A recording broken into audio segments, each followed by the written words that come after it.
darkness all around us, but a light came down. Tak ahoj, já vás tady znovu vítám u dalšího dílu.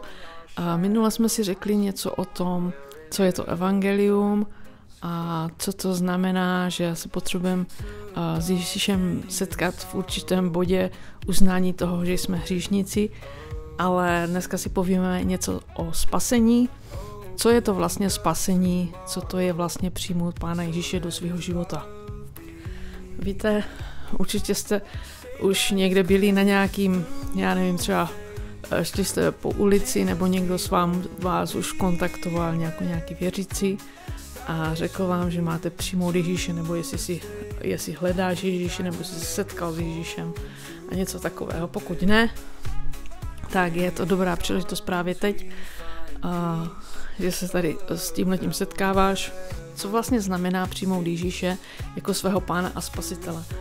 Jak už jsme si řekli dříve, člověk je hříšný, proto Bůh dal ve Starém zákoně nám nějaké desatero, v Novém zákoně nás vlastně Ježíš odkazuje na nové přikázání, na to, že máme Boha milovat celým svým srdcem a milovat bližního jako sami sebe, to znamená taky celým svým srdcem. Ale co znamená to spasení? Co znamená to, že potřebuješ být zachráněn? Víte, každý z nás se narodí na téhleté zemi a každý z nás na téhleté zemi jednou umře a setkáme se s Bohem. To je prostě daná věc. Jsou samozřejmě lidé, kteří by o tom rádi polemizovali, ale ta věc je, že ty jako člověk, to si ještě řekneme třeba někdy příště, nejsi jenom pouhý tělo. Pravdou je to, že my jsme duch, který žije v těle a má duši. To znamená, že tohleto tělo jednou, až opustí tuhletu zemi, až se stárne, tak můj duch nepřestane existovat. Můj duch půjde k Bohu, anebo bude od Boha oddělený.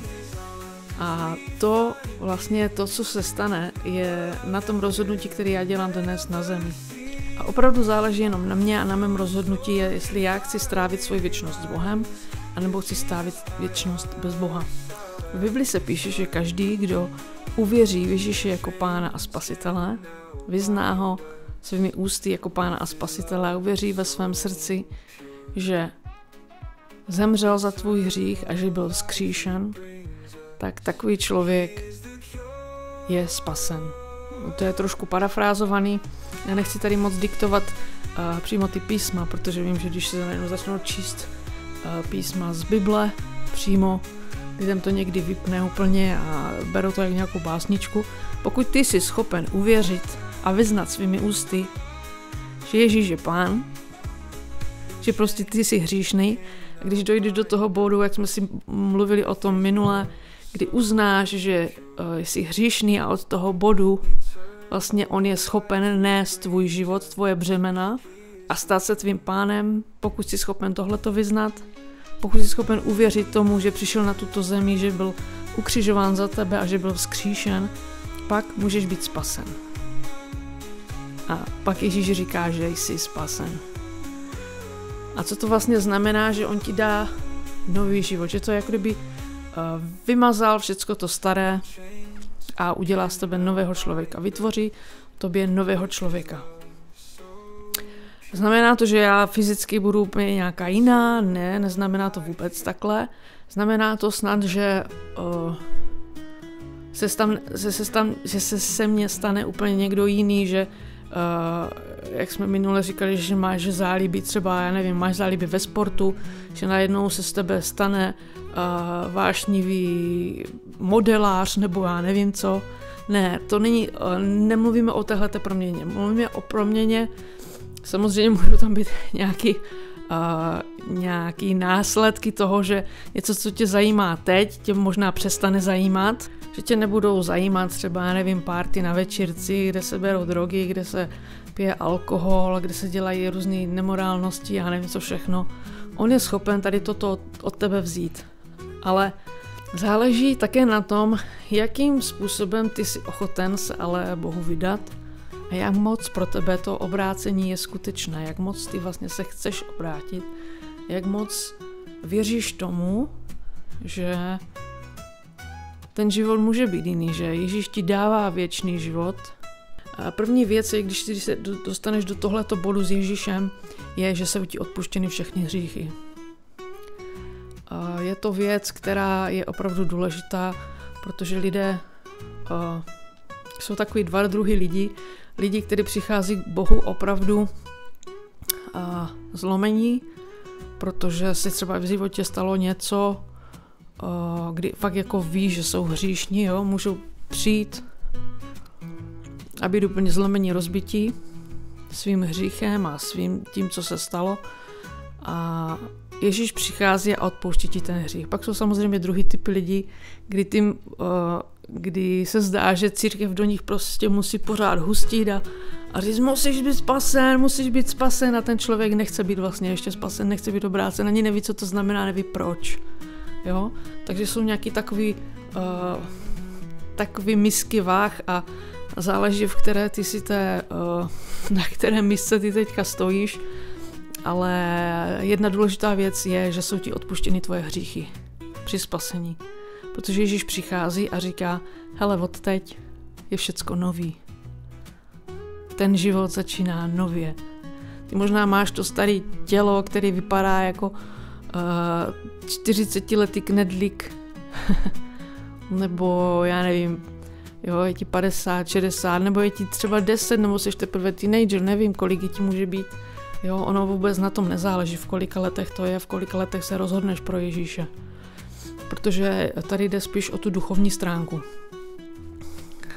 Hlavně proto, protože v dnešní době spousta lidí žije jenom tělem, jenom tím, co vidíme a myslíme si, že jenom tohleto tělo je prostě to všechno. Jo? Pak samozřejmě v dnešní době svět už začíná být trošku sofistikovanější a samozřejmě býval i dřív, tak se začínáme starat i trošku o tu duševní stránku, ale říkám duševní, ne duchovní, duševní. To znamená, že samozřejmě intelekt, školy, jo, tady to myšlení, přemýšlení a tak dále, takže lidi jsou víc vyučováni, sofistikovanější a tak, ale to stejně ještě není ta duchovní věc, to není to duchovní zaměření, o kterém tady mluvíme. Tvůj duch je buď napojen na Boha, anebo je od něho oddělen. A ty potřebuješ znát, že existují jenom tyhle ty možnosti. Víte, Ježíš je ta jediná cesta do nebe, neexistuje žádná jiná cesta, než je on. Možná, jestli ještě o tom pochybujete, zhlídněte si jiné video, které je tady na tomhletom kanále, je Ježíš jediná cesta do nebe. A když on přijde do tvýho života, on ten tvůj život úplně promění. Nemusíš se cítit úplně jako, že by to byla nějaká duchovní bomba, že na tebe teď spadne celý nebe. A je to všechno paráda. Někteří lidé mají takové zážitky, ale někteří lidi prostě řeknou, aha, a to je všechno? Jo? A je to prostě o nějakým tom tvým rozhodnutí. Vlastně celý křesťanství je o tvém rozhodnutí. Už vlastně o tom prvním bodě, jestli ty jsi schopen uznat, že Ježíš je pán. Ne, že ty jsi pán, ne, že ty jsi pánem svého života, ale že dovolíš, aby Ježíš byl pánem tvýho života. Že dokážeš souhlasit s tím, že on má lepší názor na život, na svět, který stvořil, než my lidi, který ho dokážeme z 99% jenom kazit. Takže pokud toužíš po spasení, pokud toužíš po Ježíši, on je ochoten přijít a není to vůbec žádná složitá věc. Jak jsme řekli už minule, ty se musíš dostat akorát do toho bodu, ty uznáš, že jsi hříšník. V tom případě Ježíš přijde a odpustí tvoje hříchy a dá ti nový začátek, dá ti nový život. A on slíbil, že ti dá dokonce i Ducha Svatého. Ježíš, když odcházel z téhleté země a při na nebevzetí, on říkal, čekejte, dokud nepřijmete moc z výsosti, dokud nepřijde Duch Svatý. Protože já vám dám moc Ducha Svatého a v té moci vy můžete jít a kázat evangelium dál. to evangelium, který on kázal, to evangelium, který je dobrou zprávou, evangelium, který říká, ty člověku potřebuješ spasitele, ty člověku to sám nezvládáš, potřebuješ Boha. To je to evangelium. Evangelium není to, co my si často představujeme, co měli Židé, jako nějakých si 600 zákonů a Tóry všechny a to, co museli dodržovat a takhle si dali prostě už ty cedulky takhle před sebe. A dneska, když přijdete taky do Izraele, tak prostě všichni tam se snaží dodržovat ten zákon, kterým stejně selžou. Jo, jde o to, že ty musíš vědět, že jsi člověk a ty v tom stejně selžeš. Proto tady je Bůh a jeho milost v Ježíši Kristu. Bůh to říká, hele, ty to nezvládáš, já ti posílám Ježíše, tak proč se pořád snažíš dodržovat nějaký zákon? Samozřejmě, já teďka vím, že jsou možná mezi vámi lidi, kteří řeknou, tak ty to kážeš tak nějak zvláštně, tak to si můžu dělat, co chci, jako nemusím dodržovat zákon.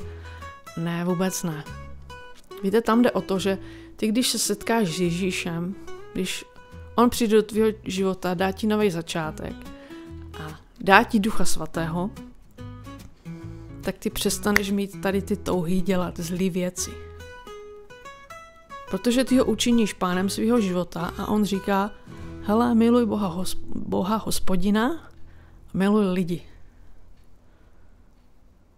A tohle ti úplně stačí.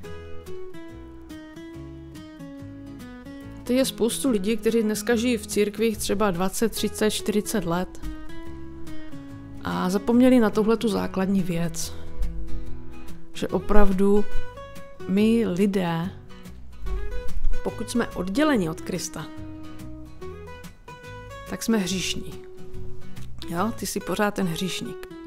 Ježíš ale přišel a řekl, OK, tak ty si myslíš, že jsi hříšník a chceš být prostě moje dítě, chceš, abych já vedl tvůj život, tak já přijdu a budu s tebou. A povedu tvůj život, budu se o tebe starat. A víte, některým křesťanům se stává v poslední době, že čím díl jsou s Kristem a můžou být třeba jenom chodit do církve a nemět opravdu ten vztah s Kristem. Pokud máš ten opravdový vztah s Kristem, tak se ti to nestane. Ale někdy máme křesťany v církvi, který prostě chodí do té církve tak jako nějak, jak už sporadicky, protože je neděle nebo nevím jakýkoliv den. A ty si začneš myslet, že jenom protože Bůh je s tebou, nějaký Bůh tvůj kamarád, tak ty máš pravdu ve všem a ty jsi dokonalej a jsi nejlepší a máš lidem furt co říct, máš je furt schopnost poučovat a víš všechno o jejich životech. Víte, ale to je úplně špatně, protože ty se můžeš najednou stát kamenem úrazu pro lidi, protože vlastně o jejich životě nevíš vůbec nic. Zapomněl si, že evangelium je osobní záležitost, že to je rozhodnutí srdce, rozhodnutí vůle člověka, že to vůbec není o tom, že já přijdu a někomu natřískám do hlavy, potřebuješ být spasen, nebudeš do pekla, protože na takový evangelium málo kdo slyší. A úplně tomu rozumím, že prostě takhle to je. Že takhle to někteří lidé mají a když slyší nás, křesťany, mluvit o Ježíši, který tě miluje, ale když ho teď odmítneš, tak tě pošle do pekla, to znamená, že si tě jaksi pomstí, jo, za to odmítnutí. Ale takhle to vůbec není, ono je to celý takový převrácený, protože my křesťaní někdy nemáme takovou tu milost, trpělivost a slitování s těma lidma, jakou bychom měli mít, kdyby jsme žili a měli ten napojený vztah na Krista. Protože my děláme něco z povolání, které nám bylo dáno, protože Ježíš řekl právě při tom novém narození, při tom spasení, kdy tobě dá Ježíš nový život a přijmeš Ducha Svatého, tak ti dá také službu pro tu církev, aby si mohl dál jít a kázat evangelium, kázat to jeho učení. Ježíš řekl, že tuhletu službu on dal každému. Každému. Akorát třeba v jiné formě. Někdo má tu formu, že budeš kázat třeba 1000 lidí za pultem. Myslím tím ne ve večerce, ale třeba to může být ve večerce. Myslím tím někde v nějakých velkých konferenčních sálech za pultem. A nebo budeš ve večerce. A nebo budeš kázat doma jenom, já nevím, svoji babičce, svoji tetičce, svým bratrancům. Nebo možná budeš jenom svědectvím pro lidi ve škole. Každý má už to povolání jinde a já už nebudu to, o tom se můžeme bavit příště, nebudeme to posuzovat, rozsuzovat. Ale co chci říct je, že spasení je opravdu osobní záležitost.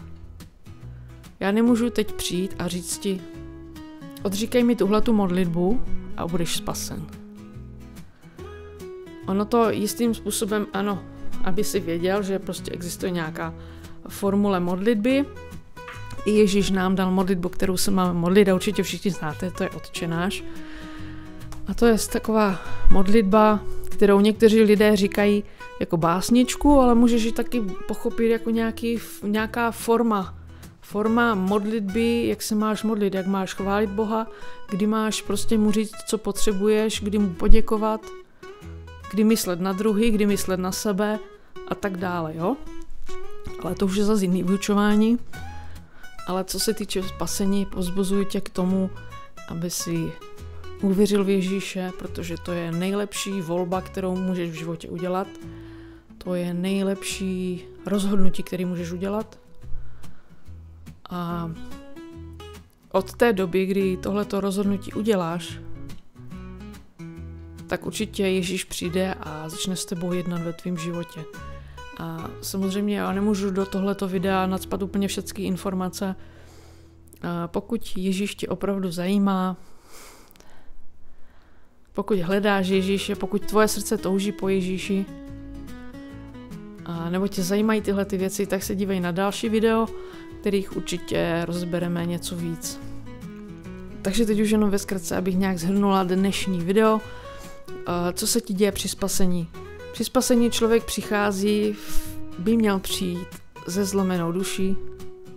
Nemyslím tím, že musíš prostě brečet a nevím co všechno, ale se zlomenou duší myslím tím v tom ohledu, že ty jsi schopen uznat, že jsi hříšník. Jo? Že už nejsi ten pán.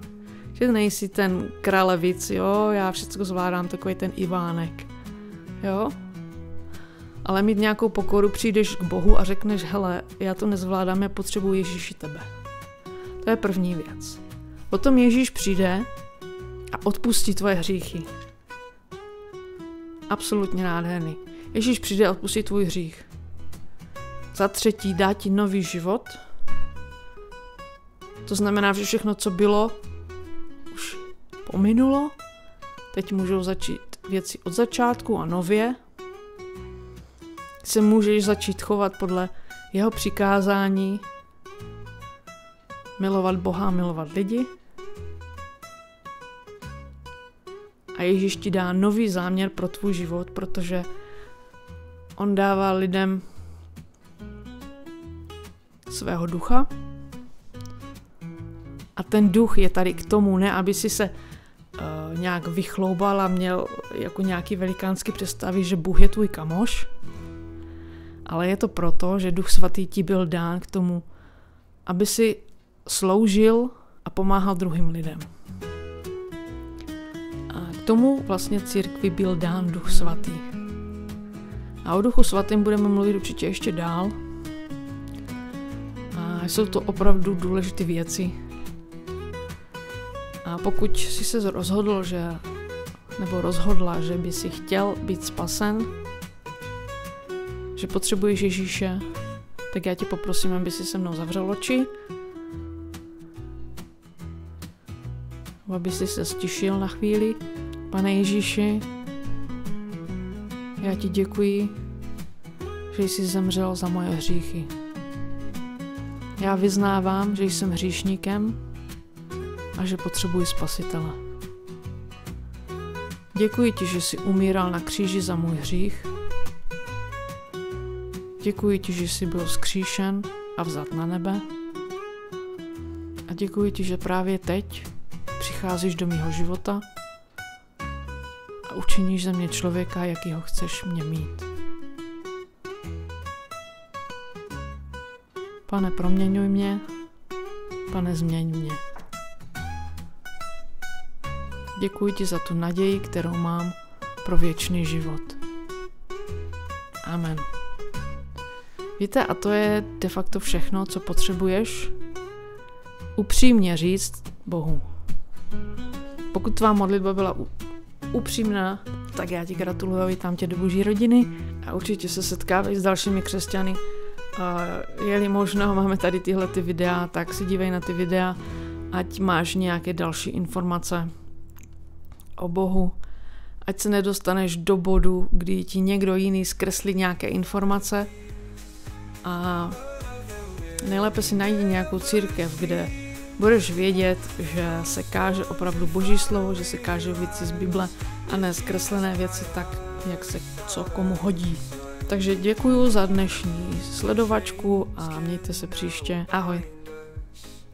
With his love so pure, eternal life he brings us.